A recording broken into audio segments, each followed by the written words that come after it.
नमस्कार, स्वागत है आप सभी का गणेश एस्ट्रो हेल्प में। मैं हूं डॉक्टर दिलीप और आज हम बात करेंगे बकरी ग्रहों के बारे में। मई के महीने में हमने जो मई का राशि का जो मैंने बताया था उसके बारे में, उसमें वक्री ग्रहों को थोड़ा सा छोड़ दिया था, क्योंकि अगर वक्री ग्रहों को भी उसमें ही शामिल किया जाए तो बहुत बड़ा हो जाएगा, बहुत ज़्यादा एलोबरेशन करना पड़ेगा उसमें। तो वक्री ग्रहों के बारे में अलग से देना बहुत ज़रूरी है इस महीने में, खासकर क्योंकि तीन तीन ग्रह वक्री हो रहे हैं और वो भी ऐसे ग्रह जो बहुत महत्वपूर्ण हैं, गुरु, शनि और शुक्र। तीनों के तीनों वक्री होंगे और बहुत पास पास वक्री होंगे। 11 तारीख को आपके शनि वक्री हो जाएंगे, 13 तारीख को शुक्र और 14 तारीख को गुरु वक्री हो जाएंगे। अब तीन तीन ग्रह वक्री हैं, 2 ग्रह तो हमेशा वक्री रहते ही हैं, राहु और केतु। तो आपके 9 ग्रहों में से 5 ग्रह वक्री जा रहे हैं। चंद्रमा और सूर्य तो कभी होते नहीं, तो काफी हद तक जो ग्रह हैं वो वक्री जा रहे हैं, वक्री हो रहे हैं। तो इसका क्या असर होगा, क्या हम इसका इंटरप्रिटेशन कर सकते हैं, क्या आम जनता पर असर होगा, पहले तो हम उसकी बात कर सकते हैं थोड़ी सी, और फिर आपकी राशि पे बात करेंगे, आपकी अपनी राशि पर। तो पहले हम अगर ओवरऑल बात करें तो वक्री ग्रह है क्या। भाई ग्रह तो कभी वक्री होते नहीं है रियली में, तो वो ऐसा लगता है, ऐसा महसूस होता है। बाकी ग्रह तो चलते रहते हैं, चाहे वो शनि हो या आपके शुक्र हो या गुरु हो, वो हमेशा अपनी ही रास्ते पर, अपनी स्पीड उनकी कम ज़्यादा होती है, क्योंकि इलिप्टिकल जो ऑर्बिट होता है, जब सूर्य के पास होते हैं, वो सूर्य के चारों तरफ घूमते हैं, हमको लगता है वो हमारे चारों तरफ घूम रहे हैं, तो थोड़ा तेज हो जाते हैं। जब उससे दूर जाते हैं थोड़ा मध्यम, पहले मध्यम फिर कम हो जाते हैं। फिर जो पृथ्वी है वो भी सूर्य के चारों तरफ घूम रही है, तो सूर्य की, पृथ्वी की और ग्रहों की जो स्पीड है उसके आगे बढ़ने पीछे बढ़ने से हमको ऐसा लगता है कि कोई ग्रह पीछे जा रहा है। ये ठीक उसी तरह जैसे कि कई बार रेलगाड़ी में हम बैठे होते हैं और कोई गाड़ी अगर हमसे धीरे जा रही है तो ऐसा लगता है पीछे जा रही है भाई।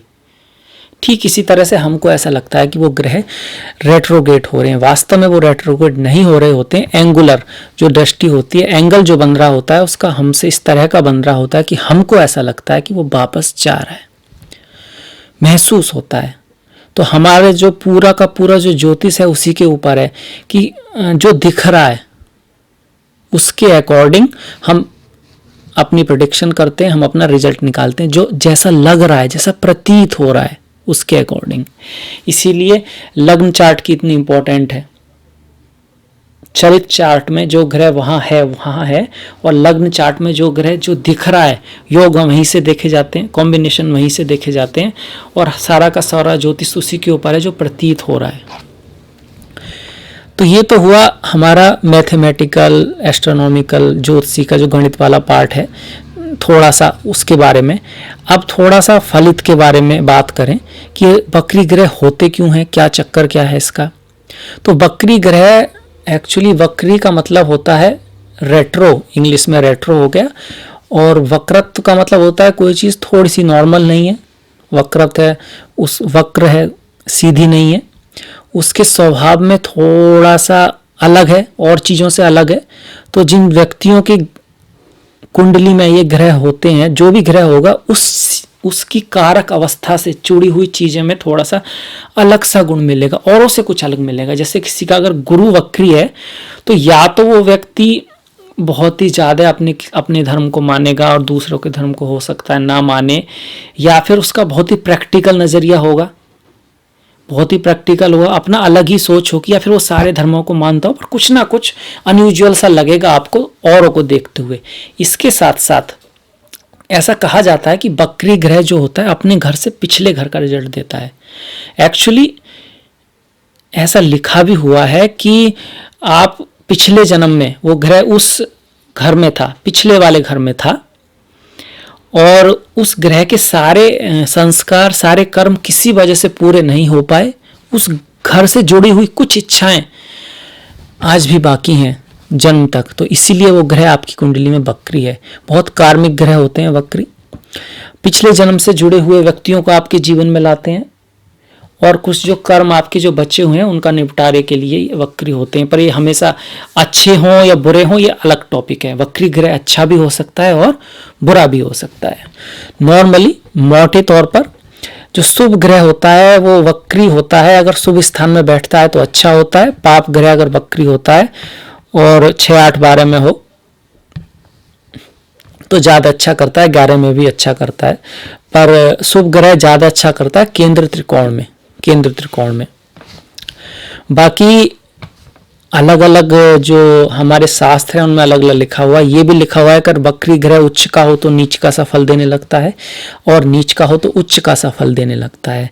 तो बात यहाँ पर ऐसी है कि उच्च का हो और वक्री हो, वक्री होने से किसी भी चीज़ में शक्ति आती है, शक्ति आती है पर उथल पुथल के साथ। वक्री ग्रह जहाँ भी होता है उस चीज़ से जुड़ी हुई चीज़ें बड़ी इंटेंस होती हैं। तो पहले से ही उच्च का है, ऊपर से वक्री हो गया तो आपने कहा होगा, सुनी होगी कहावत, अति का भला न बोलना, अत की भली न चुप। मतलब अति की तो ना तो बोलना अच्छा है ना चुप रहना अच्छा है, अति की तो ना धूप अच्छी है और ना छाया। तो एक तरह की अति हो जाती है उच्च में ऊपर से। तो किसी चीज़ की अधिकता के कारण, किसी चीज़ के बढ़ने के कारण, मतलब कि डिसिप्लिन अच्छी बात है पर इतना डिसिप्लिन हो गया कि भैया टांग टूट गई, उसके बाद भी कह रहा है भाई मुझे तो दंड बैठक मारनी है, तो क्या होगा उससे? कुछ ऐसा, कुछ मिलता जुलता किसी भी चीज़ की अति जब हो जाती है तो वो बुराई बन जाती है। तो इस तरह से कहा गया है। ठीक उसी तरह से अगर ग्रह नीच का है, वक्री हो रहा है, तो वक्रप्त होने से उसमें चेष्टा बल आता है, थोड़ा सा बल आ जाता है का, तो वो काफ़ी अच्छा कर जाता है। उसे वो नहीं रहा, वो नीच का नहीं रहा, उसमें बल आ गया तो बोल देते हैं वो अच्छा करता है। एक और चीज़ है जुड़ी हुई बकरी से कि बकरी का मतलब होता है पीछे मुड़ के देखना। जो मैंने बताया कुछ चीज़ें रह गई हैं आपके पिछले जन्म में, कुछ कर्म रह गए हैं तो वो आपको अपनी तरफ बुलाएंगे। तो ग्रह जो है ना पीछे मुड़ मुड़ के देख रहा है, तो कुछ लोग बोलते हैं वो पीछे के घर का हिसाब देता है, पिछला जो घर है उसके अकॉर्डिंग फल देता है। यहाँ तक है कि उसकी दृष्टियाँ भी कुछ उसमें तो पिछले घर से ही काउंट करते हैं। खासकर कि नाड़ी में बोलते हैं कि पिछले घर से ही काउंट करें तो अच्छा है। वैसे वास्तव में प्रैक्टिकली में सही भी है, पिछले का भी देता है और जहाँ बैठा है वहाँ का भी देता है।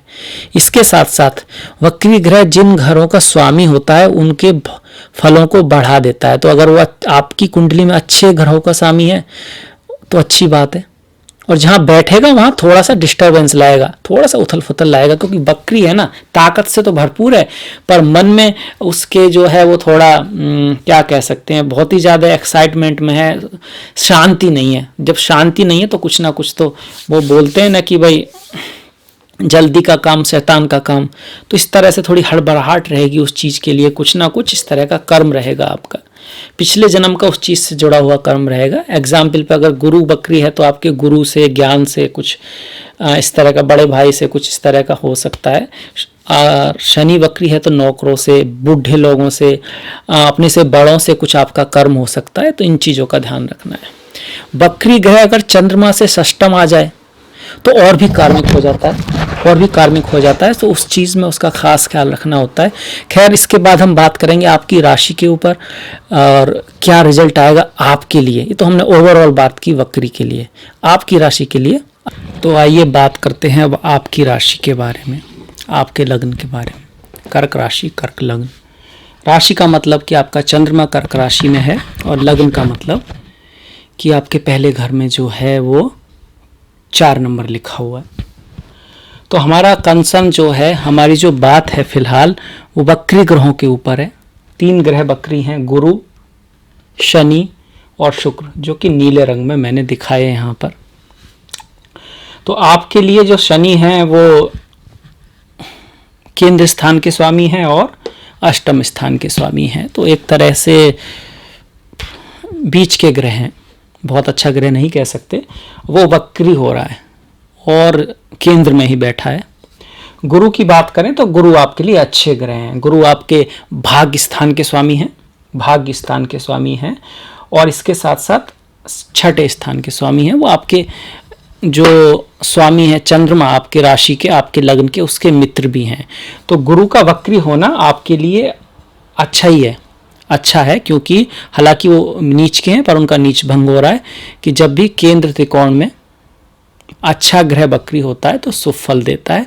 तो यहाँ पर वो आपके जो रिश्तों में कुछ दरार आई हो, आपके जो कॉन्ट्रैक्ट, चाहे वो रिश्ता आपकी शादी का रिश्ता हो, चाहे वो रिश्ता आपके बीच और क्लाइंट का हो, चाहे वो रिश्ता आपका और आपके काम का हो, किसी वजह से काम चला गया हो, काम छूट गया हो, वो बात नहीं हो पा रही हो, घर में भी थोड़ा तनाव चल रहा हो, तो उसको गुरु आपको सही करने की कोशिश करेंगे, उसको कंट्रोल में लाने की कोशिश करेंगे, उसमें अच्छाई लाने की कोशिश करेंगे। अगर शनि की बात की जाए तो शनि भी आपके व्यापार को बढ़ाने की कोशिश करेंगे, पर थोड़ा ड्राइनेस लाएंगे, सूखापन लाएंगे, रूखापन लाएंगे आपकी पत्नी के बीच में। खास करके शनि और गुरु दोनों ही छठे घर का भी एक तरह से रिजल्ट देंगे। तो थोड़ा स्वास्थ्य का ख्याल रखना है, खाने पीने का ख्याल रखना है, क्योंकि अक्सर स्वास्थ्य का जो संबंध होता है वो खाने पीने से, पेट से ही होता है। अगर आप एक्सरसाइज का रूटीन रखेंगे, अपने कार्य का और अपने आराम का एक बैलेंस रखेंगे, सात्विक खाना खाएंगे, रात को कम खाएंगे, ज़्यादा मीठा, नमक, घी, तेल इसको कम खाएंगे और योगा प्राणायाम करेंगे तो स्वास्थ्य अच्छा रहेगा। तो इस चीज़ का थोड़ा सा ध्यान रखना है। गुरु की जो दृष्टियां हैं वक्री होने की वजह से थोड़ी सी बदलेंगी, वो ऐसे करेंगे, ऐसी प्रतीति होगी जैसे कि वो छठे भाव में हो। वैसे तो उनकी दृष्टि यहाँ से आपके एकादश भाव पर पड़ रही है, लग्न पर पड़ रही है और तीसरे भाव पर पड़ रही है, तो वो लाभ कराने की कोशिश कर रहे हैं, आपको ज्ञान बुद्धि, आपकी फेम बढ़ाने की कोशिश कर रहे हैं। और आपका जो पराक्रम है, यात्राएं हैं, हालांकि लॉकडाउन की वजह से यात्राएं बंद हैं, उसके लिए अच्छे हैं, बातें करने के लिए अच्छे हैं, कम्युनिकेशन के लिए अच्छे हैं, उसमें वो आपको हेल्प कर रहे हैं। शनि महाराज आपके भाग्य में थोड़ा सा अड़ंगा डाल रहे हैं, हर काम को बनने से रोक रहे हैं, हर काम धीरे धीरे हो रहा है या हो नहीं पा रहा है। इसके साथ साथ पत्नी और आपके जो क्लाइंट्स हैं, जो बिजनेस हैं, उसमें थोड़ा ठहराव, उसमें थोड़ी ठंडक आ गई है शनि की वजह से और लॉकडाउन की वजह से तो आ ही गई है। आपने मेरा मई वाला अगर नहीं देखा है तो आप सुनिएगा, क्योंकि पृथ्वी की जो कुंडली है, जो ग्लोबल कुंडली है, उसका तो असर हम पर पड़ ही रहा है, सभी पर पड़ रहा है, सबकी हालत खराब है। शनि की सप्तम पे जो दृष्टि है, शनि और गुरु की संयुक्त दृष्टि है, तो आप काफ़ी हद तक, जब तक गुरु आपके साथ हैं, काफ़ी हद तक पॉजिटिव रहने की कोशिश करेंगे, साथ में प्रैक्टिकल भी रहेंगे और पॉजिटिव भी रहेंगे, सही निर्णय लेंगे और आपके निर्णय सही भी होंगे। अब जो शनि की दृष्टि थोड़ी सी बदलेंगी, जो छठे भाव के शनि की तरह से काम करेंगे, तो आपके लिए अच्छा है। आपके जो ट्रांसफॉर्मेशन आए हैं कार्य में, बिजनेस में, उसको शनि थोड़ा रोकने की कोशिश करेंगे, उसमें थोड़ा ठहराव लाएंगे, खर्चों को कम करने की कोशिश करेंगे। हालांकि राहु जब तक 12वें भाव में हैं, कुछ ना कुछ खर्चा लगा रह सकता है, कुछ ना कुछ मेंटल टेंशन, सोने में प्रॉब्लम हो सकती है, सोच की वजह से, विचारों की वजह से, क्या होगा क्या नहीं होगा, क्योंकि राहु यहाँ पर है, उसकी वजह से राहु यहाँ से बैठ के चतुर्थ भाव को भी देख रहे हैं, जो भी मानसिक शांति का है, मानसिक संतुलन का है, तो उसके लिए थोड़ा सा राहु परेशान रखेंगे, उनकी आदत है। पर हमारी मेन कंसर्न तो ये है, राहु के बारे में मैंने मई के जो मासिक फल है उसमें भी बताया हुआ है, आप देख सकते हैं। अगर आपको इंटरेस्ट अच्छा लगा है तो आप ज़रूर देखिएगा। तो शनि जो हैं भाग्य को यहाँ से आपके देखिए 8वें भाव को देख रहे हैं, दृष्टि बदल गई है आपकी थोड़ी सी, 12वें घर को देख रहे हैं और तीसरे भाव को देख रहे हैं। तो यहाँ से तीसरे भाव को शनि देखते हैं, पराक्रम बढ़ाते हैं, मेहनत बढ़ाते हैं, थोड़ा थोड़ा व्यर्थ की भाग दौड़ भी कराते हैं। मतलब आजकल तो लॉकडाउन की वजह से भाग दौड़ ना सही, मतलब व्यर्थ का प्रयास कराते हैं। व्यक्ति प्रयास काफ़ी करता है, रिजल्ट थोड़ा कम आता है, उनकी आदत ही है शनि की। शनि है, शनि ठंडे ग्रह हैं, दूर के ग्रह हैं, धीरे धीरे रिजल्ट देते हैं। पर कठिन समय भी कोई बुरी बात नहीं है, कठिन समय में ही व्यक्ति सीखता है, अच्छे समय तो लोग सीखते भी नहीं है और कई बार तो दूसरों का मजाक उड़ा देते हैं लोग, जिनका अच्छे समय चल रहा है। और कठिन समय में व्यक्ति असलियत सीखता है, इस जमाने को समझता है, इस दुनिया को समझता है और मेहनत की कद्र करना सीखता है, चीज़ों को समझ में आती हैं। इसलिए कठिन समय होता भी है, एक एग्ज़ाम की तरह से हमको तैयार करता है आगे के लिए। तो फिलहाल आपके लिए अगर देखा जाए तो इन दोनों का वक्री होना, शनि का वक्री होना आपके लिए अच्छा ही है, और गुरु का वक्री होना भी बुरा नहीं है, थोड़ा खर्चा ला सकता है, थोड़ा हेल्थ का ख्याल रखिएगा। यहाँ पर शुक्र के वक्री होने की बात है तो 11वें भाव में शुक्र और बुध और सूर्य तीन ग्रह हैं। शुक्र जो है बुध के साथ लक्ष्मी नारायण योग बनाए हुए हैं, बहुत अच्छी बात है।